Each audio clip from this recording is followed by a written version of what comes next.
Bisa Mas, semua itu ibaratnya kan kalau kita itu ibaratnya kan ya kayak anak kecil itu Mas. Yeah. Dari proses ibaratnya tengkurap, berangkang kan kayak gitu Mas. Yeah. Jadi semua perjalanan saya itu seperti itu juga Mas. Kalau berternak itu kalau memang kita gagal satu kali kita mencoba lagi kan kayak gitu Mas. Yeah. Kalau bisa.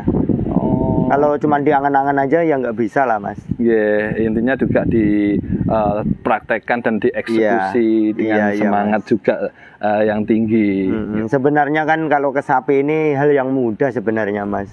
Nggak ribet sebenarnya kayak gitu.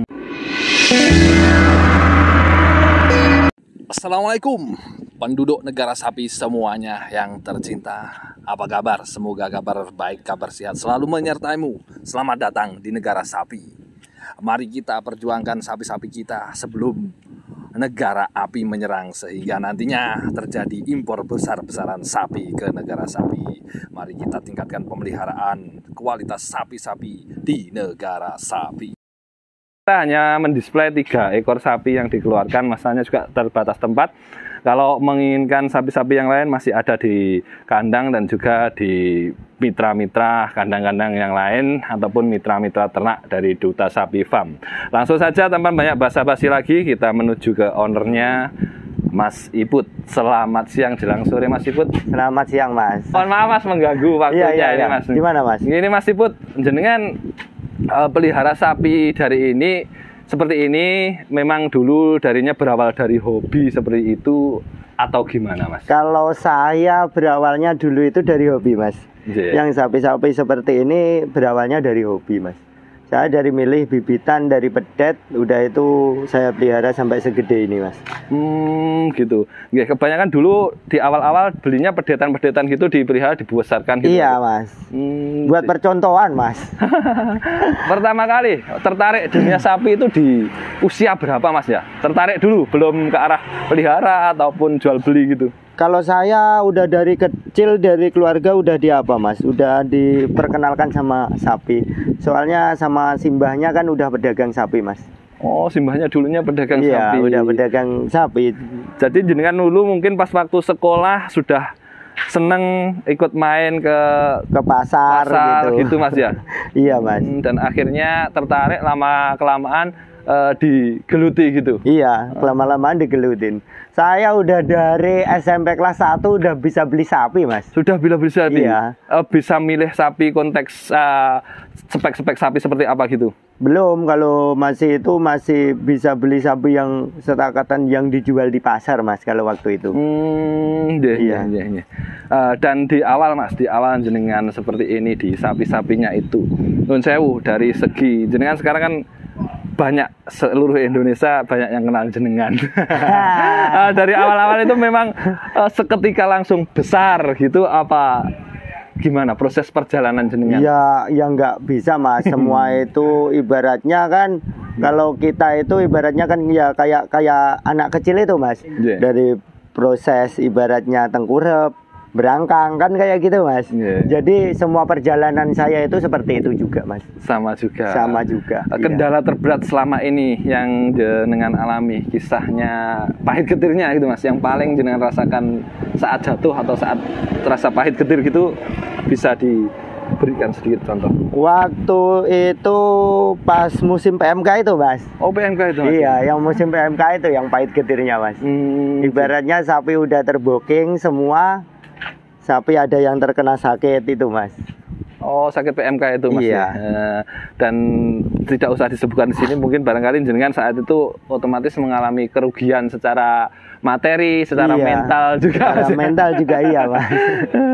Tapi kan kita kalau berternak itu kalau memang kita gagal satu kali kita mencoba lagi kan kayak gitu Mas. Iya. Kalau bisa. Kalau cuma diangan-angan aja ya nggak bisa lah Mas. Intinya juga dipraktekkan dan dieksekusi dengan semangat Mas. Juga yang tinggi. Sebenarnya kan kalau ke sapi ini hal yang mudah sebenarnya Mas. Nggak ribet sebenarnya kayak gitu. Yang penting kita udah tahu caranya gimana kita ngasih makan apa, bersihin kandang. sapi itu kalau diperlakukan seperti orang ya kayak apa Mas? Ibaratnya seperti orang melakukannya. Ibaratnya kalau hidupnya dibikin tenang, senang gitu ya cepat gemuk Mas. Gitu Seperti ya, itu gitu. iya. Intinya kenyamanannya juga. Kenyamanan itu nomor 1 seharusnya Mas. Nah ini ini kita bisa sepekkan sedikit. Nah ini padahal cara bulunya ini kan Mas ya agak kasar gitu, biasanya tempatnya kotoran. Iya. Nah, tapi ini kan bersih kayak gini. Iya Mas. Ini padahal dari kandang tadi, jadi mandinya juga setiap harinya Mas. Setiap hari mandi Mas kalau sapi-sapi ini. Kalau sapi-sapi yang begini-begini setiap hari. Begini. Iya. Nggih. Dan saat di PMK dulu Mas, motivasi jenengan terbesar untuk kembali bangkit itu apa Mas? Yang motivasi terbesar saya untuk bangkit malah saya dulu gini Mas. Waktu zaman PMK itu kan memang kalau kandang saya kan 4 Mas. Kandangnya kan 4 kemarin itu. Kemarin itu kandangnya 4. Udah itu yang terkena PMK itu kan yang di kandang satunya Mas. Oh, di kandang satunya iya. Satu kandang itu isi 15 ekor itu terkena semua. Yang bisa sembuh waktu itu 5 ekor apa berapa Mas? 5 ekor. Waktu dulu itu kan belum apa Mas, belum bisa untuk menangani kayak gitu, belum bisa. Kalau sekarang insya Allah ya insya Allah kalau obat-obatan udah tahu Mas, ibaratnya kayak gitu. Waktu dulu kan masih awal penyakit itu kan apa ya, mental kita itu udah ngedon kayak PMK itu kan kayak momok waktu itu. Nah kalau saya dulu itu saya waktu pas PMK itu malah beli sapi yang PMK itu saya sembuhkan Mas. Malahan ya? Iya. Terus akhirnya belajar dari situ? Iya, dari belajar di situ saya sembuhkan dulu itu. Ya seperti itu Mas. Dulu saya awalnya. Oh, menjadi bangkit kembali itu kayak gitu. Dari awal yang mentalnya sempat ngedon gitu. Ya awalnya itu. Akhirnya belajar bisa untuk menyembuhkan, menyembuhkan sampai akhirnya seperti itu dan bangkit lagi. Dan alhamdulillah untuk saat ini tidak ada ini Mas ya, tidak ada penyakit lagi semacam LSD kemarin? Nggak ada Mas. Ya inilah tongnya olah Mas.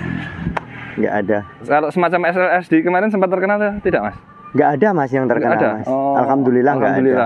Iya. Mungkin dari juga segi perawatan, kebersihan dan nutrisinya terjamin gitu Mas ya. Iya Mas, seperti itu. Sedia payung sebelum hujan Mas. Belajar dari pengalaman yang di PMK dulunya. Iya, makanya itu dari apa kan itu penyakit kulit Mas. Kalau LSD itu kan penyakit kulit. Jadi sebelum kita waspadai ya kandang dibersihin. Kalau apa dikasih apa itu diinjek apa obat kulit kayak gitu Mas. Dan dari segi kalau masalah pemotongan kukunya juga dilakukan secara rutin juga Mas di sini? Secara rutin Mas saya 3 bulan sekali gitu saya apa Mas kukunya. Makanya nggak ada yang panjang-panjang nggak ada Mas. Itu sebenarnya berfungsi untuk apa sih Mas, untuk yang ke arah itu kalau potongan kuku itu satu ibaratnya untuk kenyamanan sapi. Kayak kita sendiri kalau kukunya panjang kan kita nggak nyaman juga Mas. Mau buat makan gitu kan kita nggak nyaman juga. Tapi kalau sapi kan di kaki. Nah kalau di kaki itu pasti futrut Mas.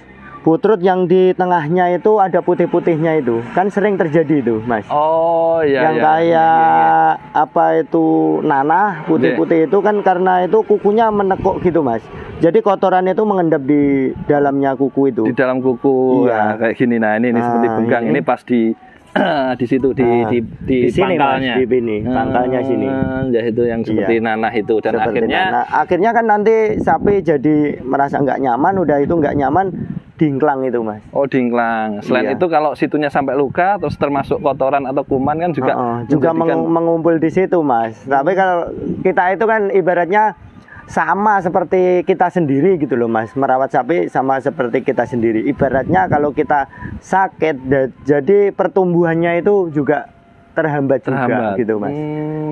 Mas intinya dengan selain pakan juga adalah kebersihan dan perawatannya. Iya, nah, Mas. Untuk pemandiannya Mas, ini di sini itu saya biasanya di sampo khusus atau sabun khusus atau hanya cukup air saja?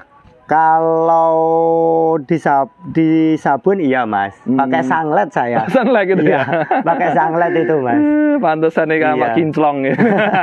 Ya teman-teman. Mas ini tadi yang di kandang 9 ekor khususnya di kandang sini sold out ya? Alhamdulillah. Ter-DP semua mas. Tanggal 6 ini berangkat ke Jakarta mas. Ya insya Allah. Berapa ekor itu?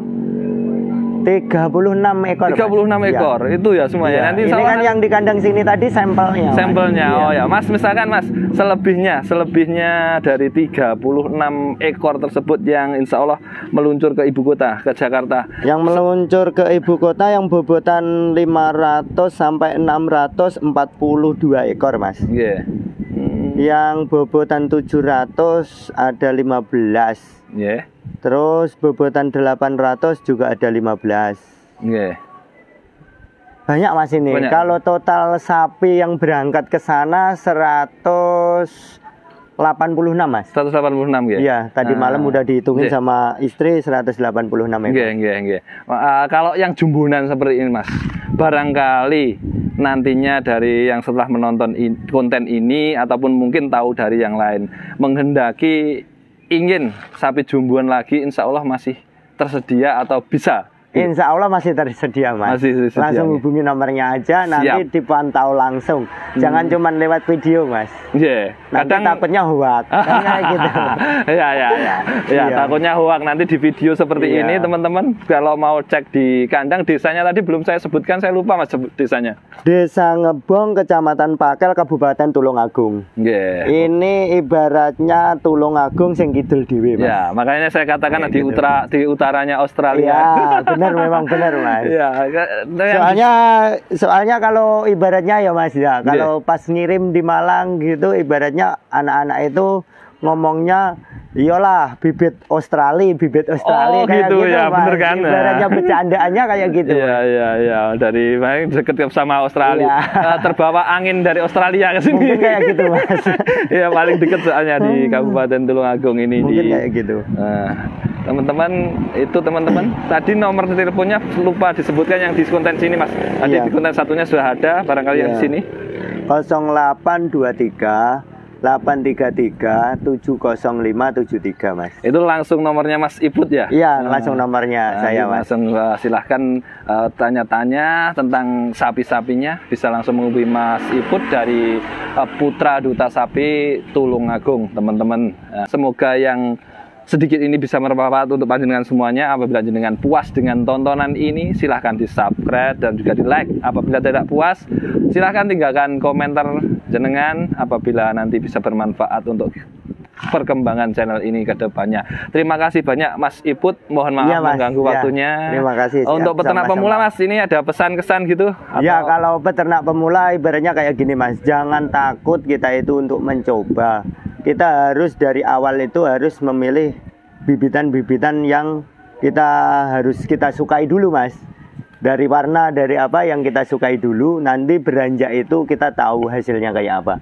Siap Mas. Begitu Mas. Terima kasih tips dan triknya. Ya, Assalamualaikum warahmatullahi wabarakatuh. Waalaikumsalam warahmatullahi wabarakatuh.